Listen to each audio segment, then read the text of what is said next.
We are going to skip the 5-minute countdown. Hey, welcome back to the Practical Microservices stream, everyone. I am late today because of the work meeting. It was a good one, so not upset about it or anything, but it just meant that I got here late. And that is okay. Hopefully the sound is coming through. There were some issues with that yesterday, but let's just jump straight into what we are working on, which is porting video tutorials to Eventide, and we are working on getting Rails integrated with Eventide. And this feels like one of those things that would just be a lot easier to do with a longer period of time to focus on it than the 45 minutes to an hour that I typically get on a day. But we make do with what we have. And what we have is that yesterday we made a little bit of progress. Past me didn't take notes, so I'm a little upset with past me. So we'll have to take those notes now. Can we make this bigger? There we go. That might be easier to read. But, all right. So,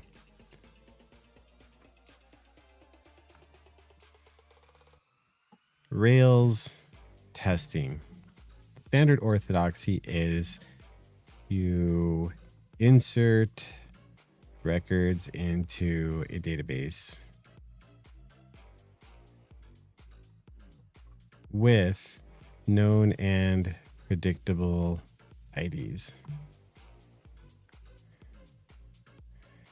So that has a couple of implications. We'll get to those in just a second. So you insert those records and then you hit API, or just like you hit endpoints. They're not necessarily APIs. You hit endpoints, your code modifies rows, and you reload the row after to make sure it was changed correctly. Implication: you have two tests that use the same row. You have to clear the database between those tests. And that Rails does by starting a transaction when you're doing your test. And so then it just rolls back the transaction before moving on to the next one. It's a fast and efficient way to do that. And that all works nicely for Rails because the user that you would have has the necessary permissions to do those things and is aware of the database. And we could make that work for the view data database. We could do this for the view data. If the identity component provided controls, no, the user credentials aggregator. User credentials aggregator provided controls for the rows that would be inserted.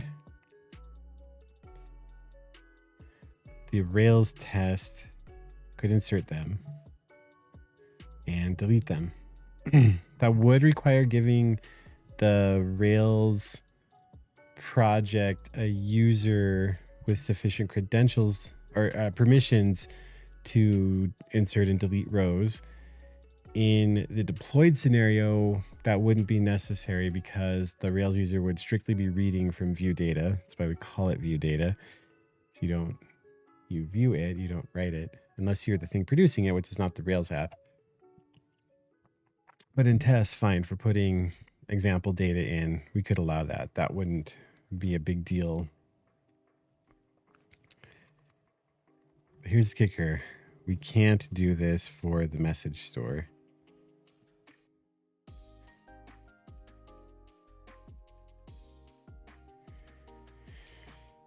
So either we use random identifiers, which is a great strategy, right? If you're actually writing to the database and you use random identifiers, other tests aren't going to collide with you. So that would just mean when we go to register a user in our test scenario, as long as we're just generating a new UUID for that user with each test run, we could go ahead and actually write our command to the message store, and then we could query the message store to see if the message was written. That is how the testing was done in Practical Microservices, the book, because the message store library didn't have the write substitute concept. Or we figure out how to get the messaging right substitute to work in a Rails app. And that's the one that I really want to do. So I'm just going to write that. This is, I don't need to scream it. So this is the one I want to do. Just feels better. But it has a challenge. And that is how Rails controllers get constructed is a mystery. I don't know that anyone knows how that works. No, that's not true. Obviously, some people do. But remember, in our Eventide tests, let's look at those. I just think this is such a better way to do things. I don't think we've written any part of this component yet. Okay, let's not go to that component. Let's go to, the user credentials aggregator, let's say. Because even though it's not aggregators are components. They're a specialization of a component. But when we write our tests to handle messages, we can just instantiate the handler because it's just another class. There isn't this, I'm going to say magic. Magic is a distinct thing from abstraction because abstraction hides details you don't need to know to think at a certain level. But if you want to see them, you can absolutely go look at what's going on.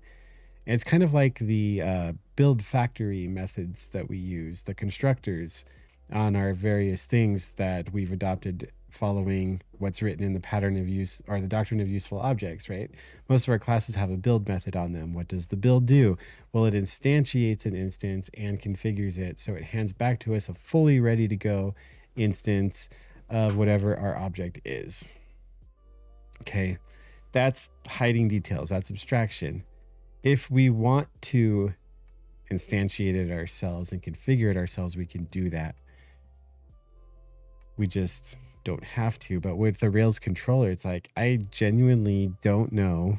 And just because I don't know, it doesn't mean it's hard or no one else does. But in Rails tests, you don't instantiate a controller and then call it. You use the, we're not using specs, we're using the standard Rails testing stuff, but you have to, your test class inherits from action dispatch integration, and somehow that translates into doing something on a controller. I suppose we could go look at that source code and then do other things, but just nah. Incidentally, when I switched to Node in 2013, the thing that I loved so much about it was when I went to write a test for one of my HTTP handlers, it occurred to me, this is just a function that receives two things. So I could pass it to other things in test and get the result I was looking for. But that's enough saying that. What do we do? So let me close the Docker Compose over there. Here's the controller. If we have something in the controller like this, where when we have a class like this with a dot call, that is a convenience method for build an instance, call the instances actuator. But instead of doing that right here in line, we can just call. If we have this in here, there's no way for this code to operate without using an actual live, fully configured instance of our register class. The way that the Eventide components do it is when they are just instantiated via new, the dependency macro uses either a mimic object, a null object, for the class that we declare the interface to be. This is so wrong anyway. This would need to be, maybe it isn't. I don't know, whatever. We haven't run it yet. So, right, the dependency library that this comes from will either make a mimic object, or if the thing that we pass to it has a substitute declared in it, it will use that substitute.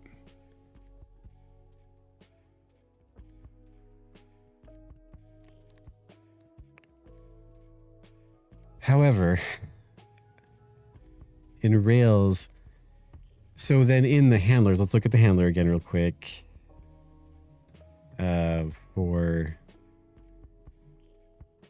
when we declare this dependency, on a message handler, then we have this configure method, which Eventide will call to say, hey, it needs an actual operational instance of the handler when the component is actually running. And so that's our hook. We say, this is how we get our handler ready to go. I don't know of an equivalent with a Rails controller. So we could import the dependency gem and everything, and then we would just have like register whatever. I don't know how, we would ever turn this into an operational instance of it. So something that I thought about is, I hate the singleton pattern, but could we say, have some object with a singleton object, and in an initializer, configure it if we're not in test. I'm not even quite sure what that would look like, but that instance would be, it would hand us back one of these, I think. And so it would give us a mimic.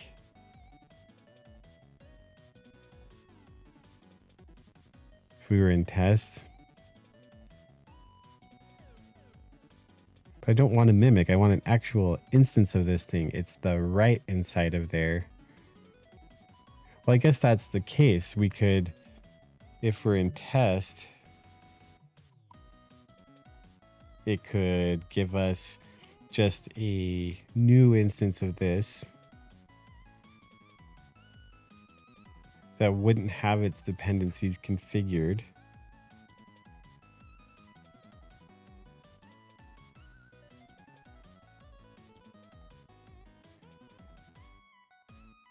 And then if we're in development or some non-test environment, then it actually would give a configured one.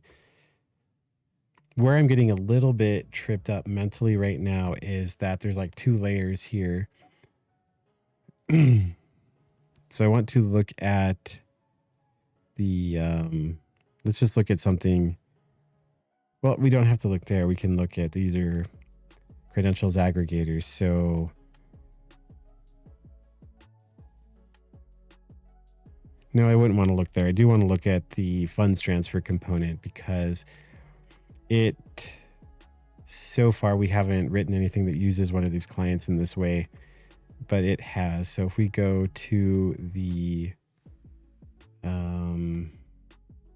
events handler in the funds transfer component, here is where it pulls the client helpers from the account component. This is where it uses them. So this is the equivalent of what we're doing, only we're doing it inside of a Rails controller. So those are declared as dependencies. And so in a test, if I instantiate the handler, which we do, I mean, I didn't do it. We go to handle events and say the initiated handler. We instantiate one of these controllers that we have here on the left, and we're building a new client. That's how we get the controlled one. Okay, so we build the client ourselves, having just instantiated that client, that's where we get the substitute writer rather than a fully operational one. Okay, so what does this mean?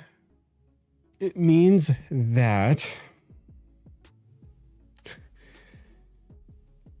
what if you had a singleton that was only a singleton outside of test?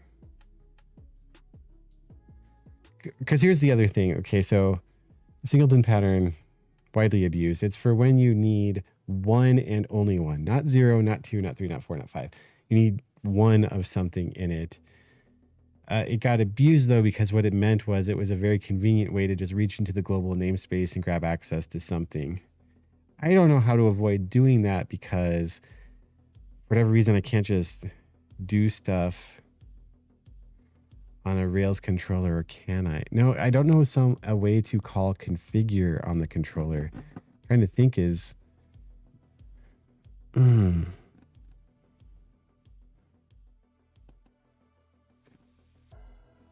wondering.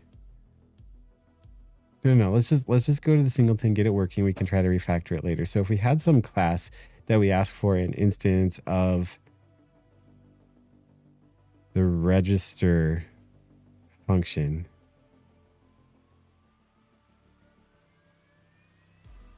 it's not actually the register that we want. We want access to a controlled one of these. We want to give it an instantiated. No, wait a second. No. That's what to the handler we're assigning an instantiated instance of the helper class. So we can do that. So if we're in test, this thing could just return instances, like a new instance of that.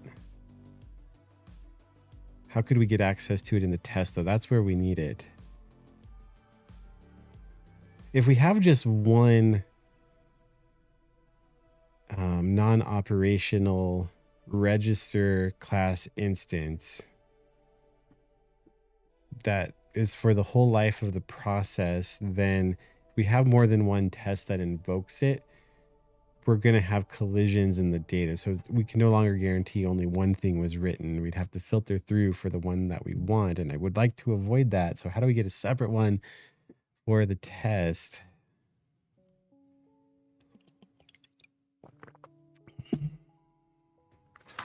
And do so concurrency safety, because you could have a singleton object and then the test just sets the writer instance on it. And then the controller grabs that particular instance. None of these are good, but I should be writing them down. So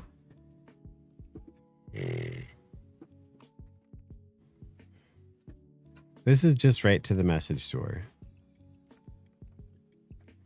Just write to the message store using random identifiers for the messages, or we figure out how to make it work in a Rails app. So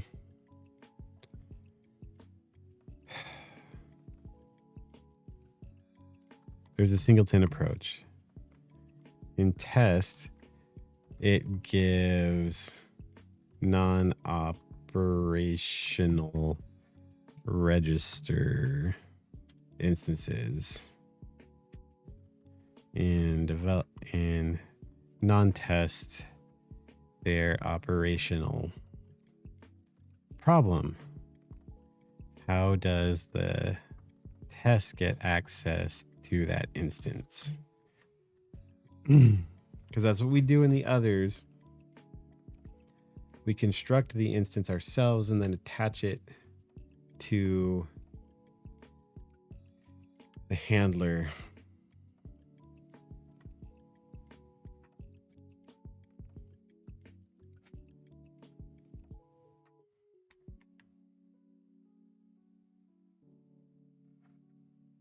I find myself just wanting to dig into the Rails class, the what's it called?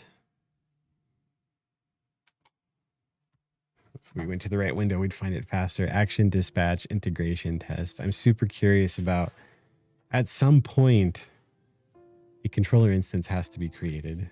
Like there's just no way around that, but we don't get a reference to it as far as I know. So what the heck? Let's do this.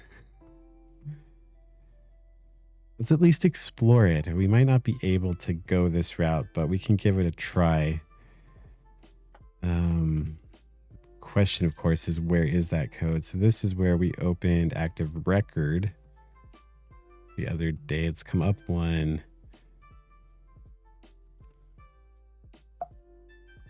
There is no active dispatch. Where would that live?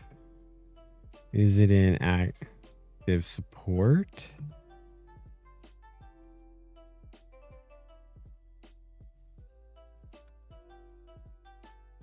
No. Okay, let's see. Rails active dispatch. Where do you live? In Action Pack. Okay.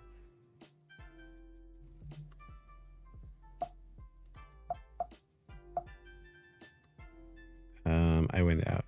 No, what? Hang on a sec. Action Pack. There it is. So oh, because there's more than one. So that's what the beep was. Action dispatch. There you are. Testing. Integration. Didn't find it. It's not the one, I don't think. System testing, test helpers. No. No. Let's find out real quick. Grab all of this and go to Action Pack right there. And I want to grep for what? Integration test. It looks like you're trying to copy to the pasteboard. You know what? Just copy to the pasteboard. There we go. All right. So I don't want case insensitive. No, that wasn't it. Integration test. I believe it's called. Let's double check that. Yep. Integration test. And I don't know. Look in there. What do we see?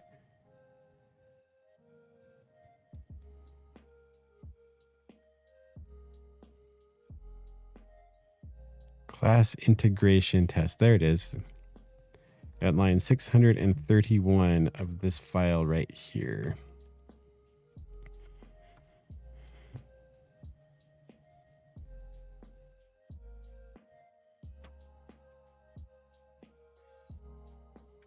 Well, that's not finding it. Self.class.app. I think that's the entire Rails app. But at some point, it has to know when you call, say, get, it has to go somewhere. So is there a def get? Request helpers performs a get request with the given parameters. Right, because this is going to go through the whole routing framework.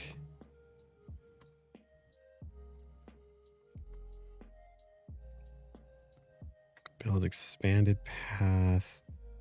Request environment. Okay, route headers.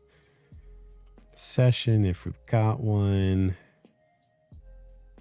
Action dispatch request.new. Okay, so it is.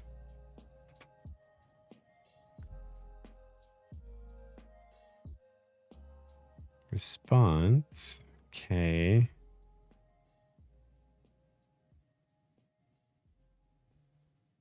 That's where we actually make a request object. So action dispatch request new. Where is that request object created?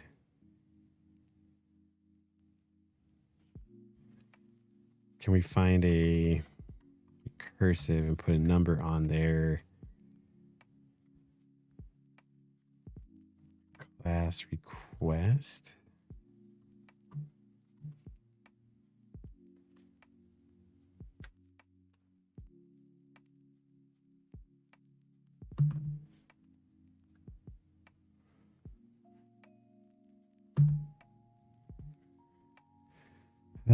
Let's see here. What did we find? HTTP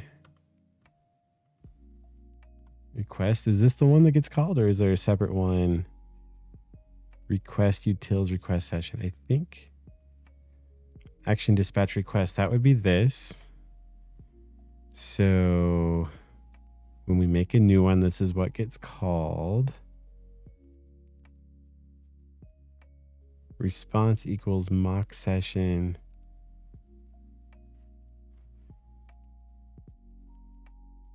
Dot last response. Controller class 4.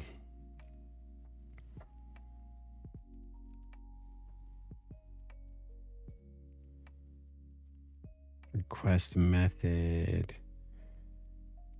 This is all wonderful. Was it up in these methods where it actually instantiates the controller? Controller class, probably not.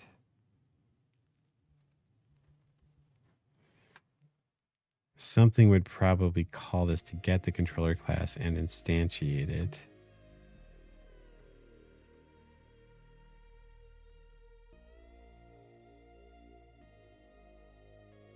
Yeah. Okay, so who calls that? That wouldn't go all the way down to rack, would it? Wonder if we can Google this. When is a Rails controller instantiated?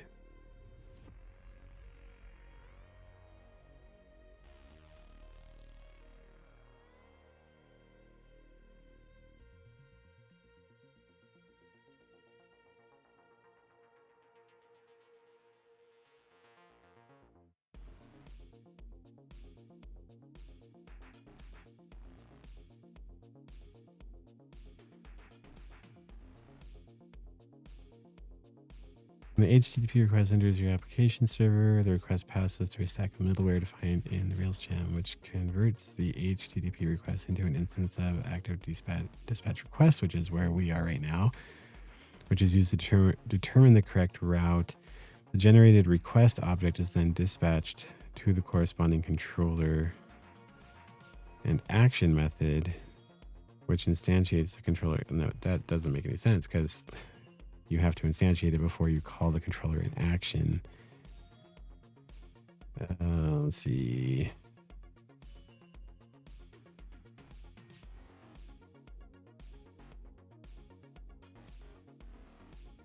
Same name as the action. Yeah, that's great, but what is the thing that actually does that? Something is going to call controller class, so maybe we can look for that. Controller class. Something's going to call that on our dispatch here. So test case, route set controller class equals controller class. Well, I don't think this approach is going to bear any fruit.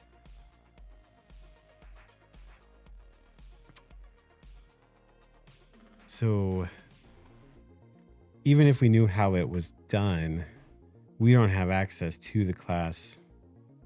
I don't think, at least not in time, because we need to have access to it before the request is sent. But when we send our helper, it goes down a path that's going to instantiate it. Oh man, I really don't like the way Rails does testing. You don't have control over it. You have to just trust the framework, and that's where good luck doing anything outside of the context. But things like RSpec do this, but they probably just leverage the same. When I say probably, I mean I think they probably just leverage the same code paths that these action dispatch integration tests use. And you could just call that from something else.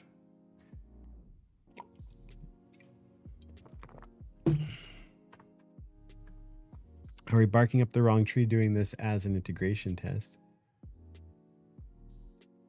Look, we may have to give up and just write to the message store and then read from it. I don't want to do that. If we do go down that route, I want it to be because we at least tried the other and it's just not working with the way Rails operates.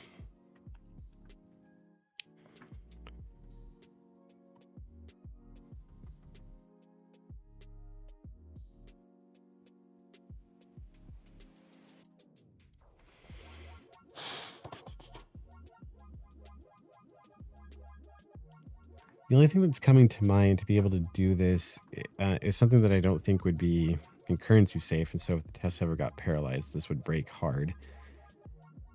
But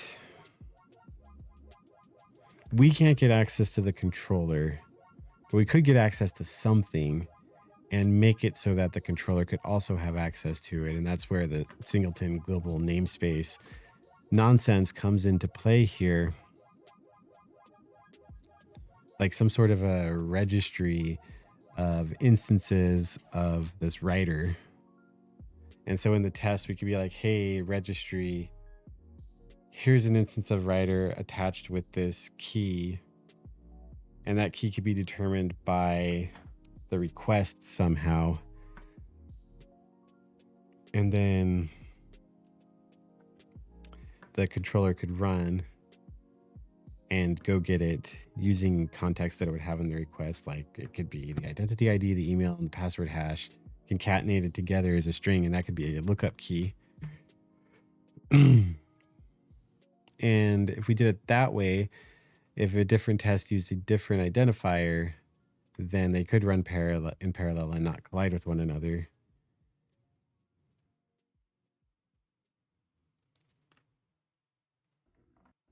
I don't hate it. Don't love it either, because that seems like a silly way for it to run when it's operational, like in development or in production. Well, I guess in development or production, instead of generating a new one, it could just use the configured one. Like we could make a single configured one, and no matter what key you pass in, when you go to get it, you get that one. But then we have the same instance that lives. That's fine though, because none of these calls actually change state in the helper class or in messaging Postgres write. You're not, when you write, it doesn't change the state of the writer itself. It uses its state just to keep a connection and whatnot. I suppose the connection could get closed, and then that would be kind of a bummer because then you'd crash because of a closed connection.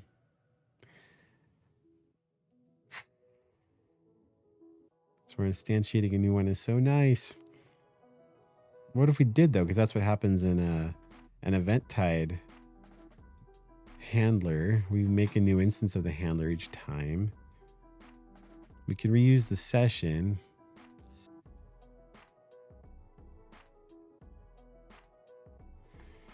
Oh.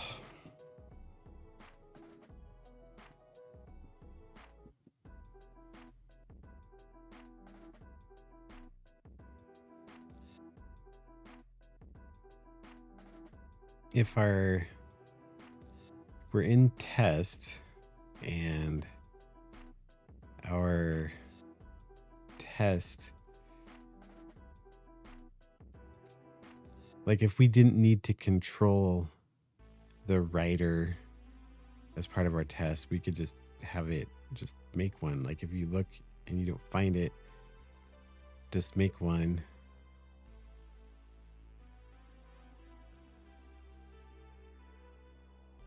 So it's almost like the dependency macro where we have to reach out of band to know what environment that we're in.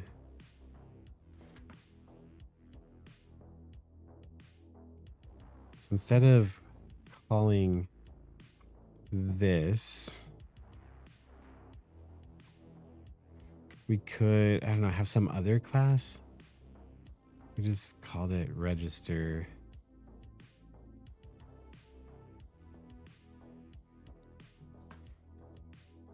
this other class that we're writing, could it construct the lookup key? So somehow it uses the parameters to go get an instance of identity client register or identity client commands register. I don't know which one it is, and I want to feel like I understand something coming out of this. So let's look in the namespace. Identity client messages. Oh, it would seem we haven't even put our command into the client yet.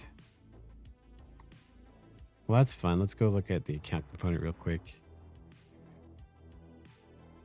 Not that file. That file. Oh, client is the commands level. Duh.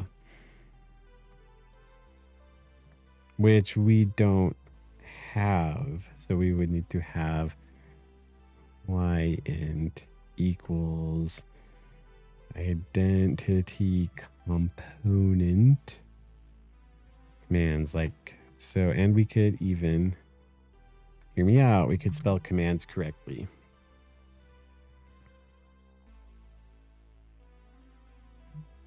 Okay, so that would mean that this one's incorrect. That line is incorrect for a plethora of reasons.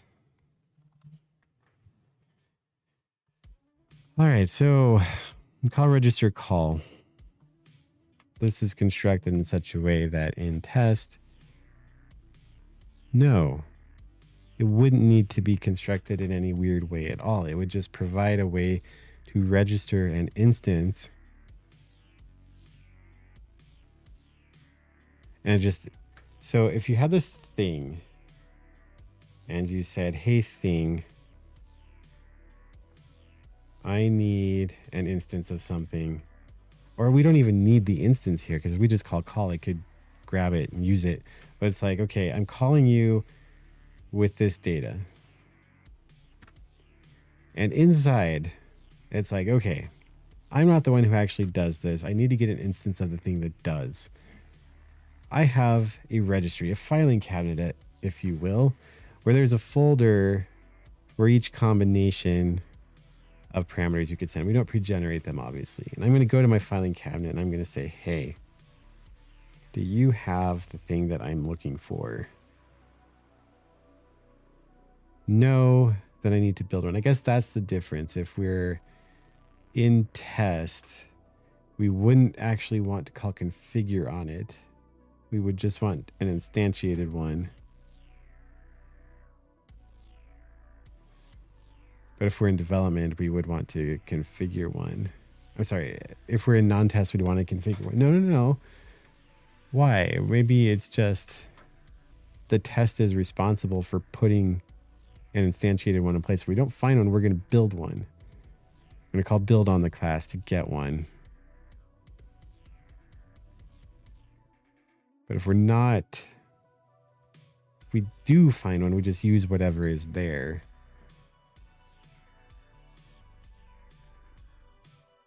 And all we'd have to do for that to work, I guess as part of the test, we could release it somehow. So if we just track releasing it, then we could just remove it from the registry and then we wouldn't have to worry about collisions and IDs, because in the control data, it's nice to not have to generate a new ID for every time. Here's our test over here. What we'd want to do is something like, oh, this is going to be terrible. Register. Whatever. We could rename it later. Just experimenting with what the code might look like right now. So we did something like that. When this thing called it, I don't know, we would have to pass in the writer. How many times can we say the word? Type the word register. But if we had something that was like register equals identity client register new. And then it's unfortunate the collision there. I don't want to say stash, but it's a registry. The register registry. Why not? You can make that generic at some point, I suppose. But just keep it like that.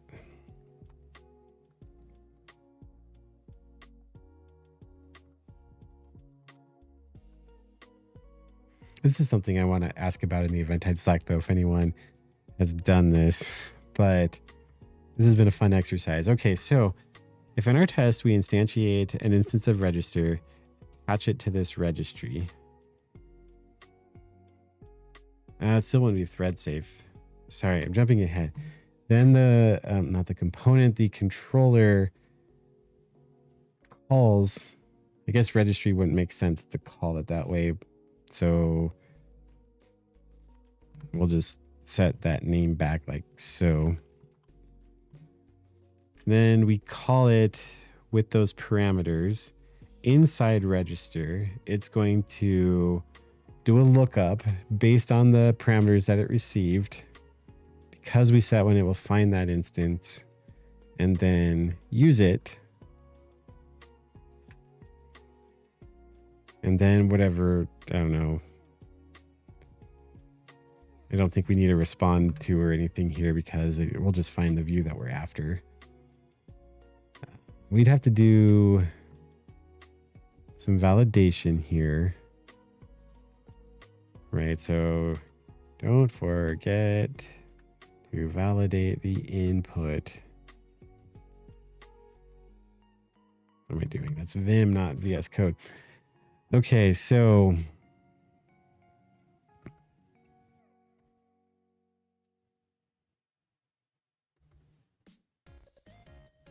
and then we could immediately like release it.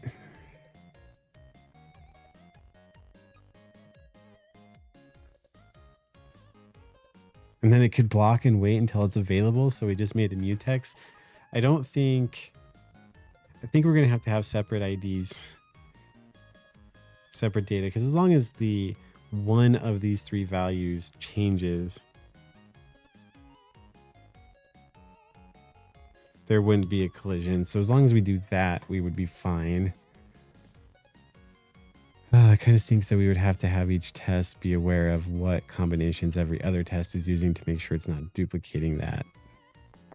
We just always generate a random identity ID when we do this. I don't know. This is the best I've got so far trying to use the substitute because I would really like the test after we post to be our standard kind of a thing where we're like,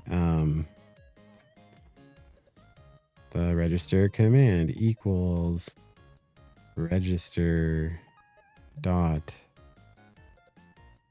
or no, we like writer equals register dot write, and then we could be like register command equals writer dot one message do,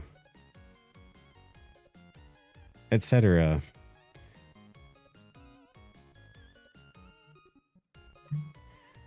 This is what I'm going to run with. We're going to come back and try this tomorrow.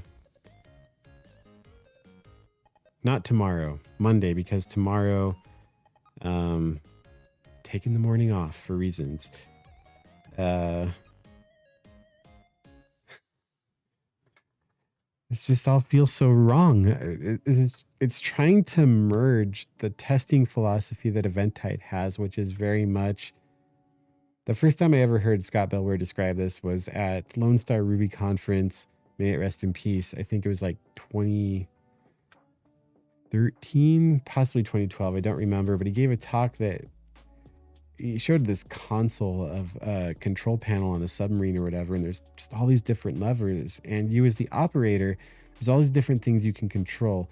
Or if you think about like a pizza oven, if you've ever seen one of those, there's usually like a window halfway through it that you can open and look at the pizza or get it out if it gets stuck or something. And that's just like standard testing practice in the whole world that does testing. except for in software.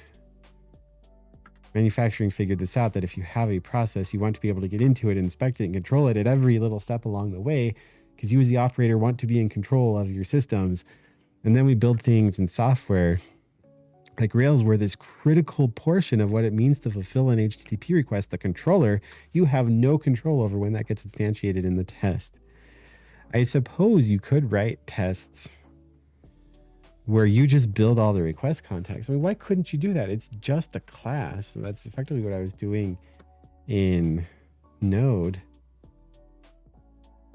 That's another option I'd like to pursue, because I don't honestly care about testing the whole routing framework here.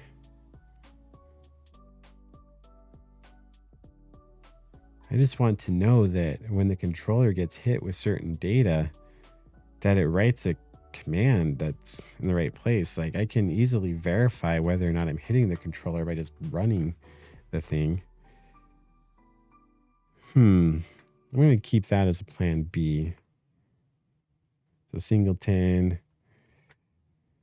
a registry of sorts.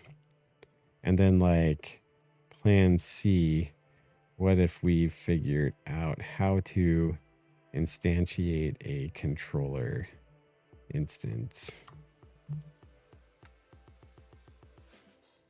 Great. Have a lovely until Monday. This should be fun. Happy coding.